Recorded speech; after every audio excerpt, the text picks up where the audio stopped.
Imagine a state where the top-ranking police official keeps changing every few months. This is going to lead to a lot of instability and unaccountability. That is the reason that the Supreme Court of India had to step in and reinforce its directives on the appointment of a DGP in a state. Hello students, welcome to Drishti IAS. My name is Saloni Nandkyoliar, and in this session we are going to talk about the directives given by Supreme Court on the appointment of a DGP and what are Supreme Court's views when it comes to acting DGPs. So let's see what the Honorable Supreme Court of India has said in this regard. So the Supreme Court of India has criticized many states for time and again delaying the appointment of DGP, delaying the regular DGP appointment, and instead they are appointing acting DGPs.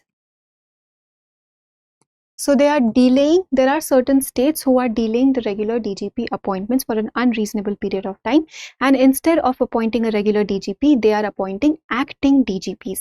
And this is being seen as a clear violation of the directives that were given in the Prakash Singh versus Union of India case of 2006. So whenever we talk about police reforms in India in the modern times, one case should come to our mind, that is the Prakash Singh case of 2006. Here some seven very important directives were given by the Supreme Court of India.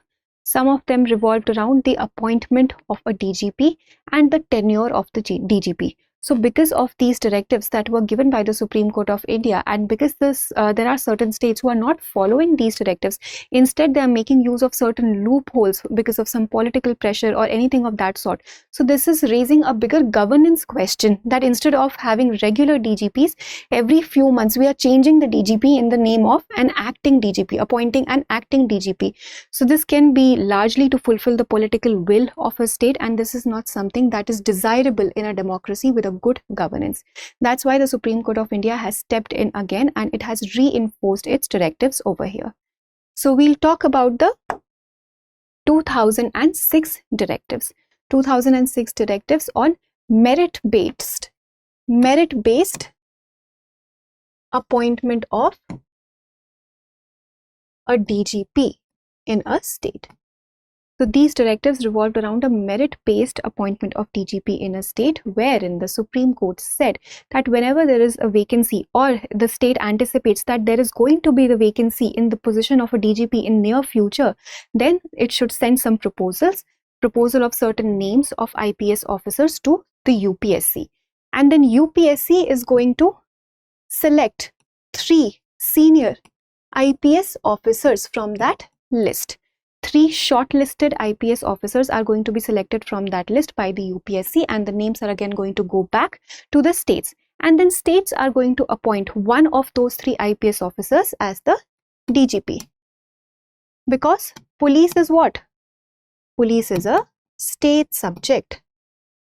So states are going to be responsible for appointing the DGP. But UPSC here is going to play the role of a neutral body. UPSC is going to examine all the names that are being provided by the states. Then based on the seniority and the service that they have provided, it is going to shortlist 3 candidates, 3 IPS officers. And then this name is going to go back to the states, and states are going to select one of those 3 IPS officers for the position of a DGP. And DGP should get minimum 2 years of tenure. This was to ensure that the DGP does not have to succumb to political pressure, and that's why there should be security of tenure. At least 2 years of service should be provided to the DGP. So the tenure was fixed and merit-based selection was ensured. There were other directives also that were given, but in this session we are going to focus on these 2 directives.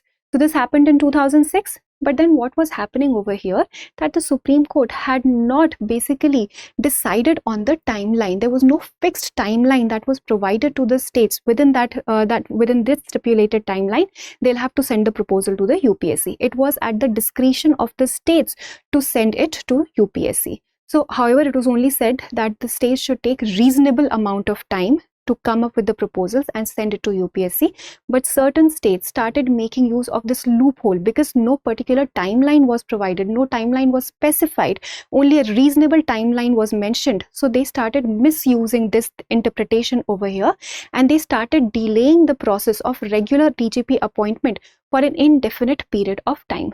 And instead of that, they started appointing acting DGPs. And acting DGPs don't have a security of tenure. So as long as things are working fine, this person can hold the position. Whenever the things are not working as per, let's say, the political will, the person will have to resign and a new acting DGP is going to be appointed. So this was the issue that was coming up. That's why in 2018, new directives were given. New directives to enhance the entire process were given, that states should send the names of senior IPS officers. The proposal that we were talking about, this should be sent at least 3 months before the vacancy of the current or incumbent DGP. So if we know that the current DGP, the incumbent DGP, is going to resign in the next 3 months, or the position is going to fall vacant, I'm sorry, not resign, but the position is going to fall vacant because the tenure is going to be completed in the next 3 months, then the states must submit this proposal at least 3 months before to UPSC. This should happen, and then again the same procedure will follow, wherein the UPSC is going to shortlist 3 candidates, and then all these names that are being given to UPSC, all those shortlisted IPS officers, they should have at least 6 months of service, 6 months of service left in their tenure. They should at least have 6 months of service that is left, because ideally they will have to serve for 2 years, but they should still have at least 6 months of service left in their tenure. So this was first reform that was made in the 2018 directive, that the timeline was specified at least 3 months before that. And then the same procedure will follow. UPSC is going to shortlist 3 officers. State is going to select 1 as DGP because this is a state subject, and DGP is going to get a minimum of 2-year tenure. And what was being provided over here? So this is going to be the case when there is going to be a vacancy in normal times, when we know that the person is going to retire, the current DGP is going to retire, and the vacancy is going to exist. So before the vacancy exists, the states will have to send in proposal. But in case there is an unanticipated vacancy, like there's the death of the DGP, there's a sudden resignation, or even a premature relieving due to unforeseen circumstances. These are the things that nobody can anticipate. In this case, the states can seek permission from the Supreme Court and ask for some more time. And in this case, in these special cases, acting DGPs were to be appointed. Wherever we cannot anticipate that a vacancy is going to exist, in those cases, only in those special cases, acting DGP was to be appointed. But what started happening? Some states started misusing this condition over here, this availability that we had for acting DGP, and instead they started delaying the regular DGP appointment, and they started relying only and only on acting DGPs for their own political will. That's why the Supreme Court of India has stepped in again, and it has said that these directives are to be followed. And what will happen if these are not followed? So let's also look at that. I already told you that some states are doing this thing, they're making use of this loophole. Just to give you an example, in Telangana since 2017, the position of the DGP was vacant, and until last year, proposals were not sent by the state. So for a very long period of time, only acting DGPs were playing a part or playing a role in Telangana. And it's not just Telangana, there are a lot of other states also that have been making use of acting DGP. So because these things are happening, the court has stepped in. Now, if we talk about the directives that have been given to the UPSC and states in case there is a violation. So if the state delays sending names to UPSC, then UPSC can first remind. UPSC will remind the states. So if a state delays sending names, UPSC reminds the states. Then even if after that, after a reminder also, if the state still delays, then UPSC can approach the Supreme Court. In this case, the UPSC can approach the Supreme Court, and then the Supreme Court is going to do what? Supreme Court can either take contempt action or issue further directions, because I already told you that the states can also seek permission. They can also ask for a leave only in the cases where it was unanticipated. There was a death, there was a resignation, or any premature relieving. But in those cases also, the states will have to inform. States will have to inform the Supreme Court. They cannot simply sit onto that. They'll have to inform the Supreme Court, and then the Supreme Court is going to issue them with further directives. So this is what the entire scenario looks like. These are the 2018 directives, but because these things keep on happening again and again, there are still some states that are violating these directives. That's why the Supreme Court time and again starts stepping in and reinforces its own directives. So that was all for the entire discussion. I hope you were able to understand this complete thing. Now please go back and revise the Prakash Singh case for a complete understanding of police reforms.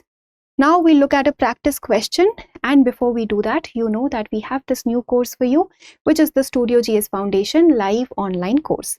This course is going to help you with your complete UPSC preparation of both prelims and mains in only 14 months. And you're getting all of this at a very affordable price of only rupees 34,999. Prelims and mains preparation foundation course, 34,999 only. And the admissions are already open. Batches have begun. You have 3 different mediums to choose from: Hindi, English, and English. Now, if you wish to avail a further 10% discount on this fee, then you can use this coupon code SALONI, Saloni, all in capital letters only, and you will be able to get a 10% discount on this fee. So don't wait, the admissions are already open. For any more information, please call us at 87501, and you can also download the Drishti Learning app. Now let's look at our practice question. Consider the following statements regarding the appointment of the Director General of Police in India. 1. The DGP is always appointed directly by the Union Public Service Commission. 2. The Supreme Court of India in Prakash Singh versus Union of India 2006 mandated that the DGP must be selected from a UPSC prepared panel of senior IPS officers. 3. The DGP is to have a minimum tenure of 2 years. Choose the correct statements. A. 1 only, B. 1 and 2 only, C. 2 and 3 only, or D. 1, 2 and 3.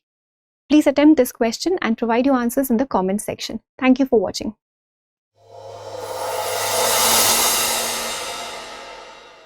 For more informative content, like, share and subscribe, and do not forget to press the bell icon to get the notifications.